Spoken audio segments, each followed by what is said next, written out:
Մարդկային կյանքը լեցուն է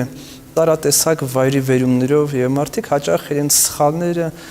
իրենց ձախողումները փորձում են արդարացնել կապելով այն ինչ որ արտաքին երևույթների հետ։ Այսինքն, եթե ես այս օրը մեղք եմ գործել, ձախողել եմ կամ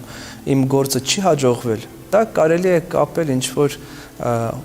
աստղերի դասավորության հետ, մոլորակների հետ եւ այլ երևույթների հետ, որի առանցքում ինքնարդարացումն է։ Ինչը քրիստոնեական տեսանկյունից մարդուն տանում է մի իրականության մեջ, որտեղ իր ներքին պայքարը, իր սրտի մաքրագործումը, իր ապաշխարությունը այլևս դառնում են անիմաստ։ Քանզի եթե աստղերը որոշել են, որ ես պիտի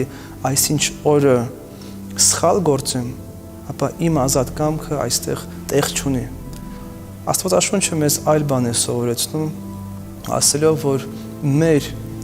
ամենօրյա ընտրություններով է պայմանավորված մեր կյանքը։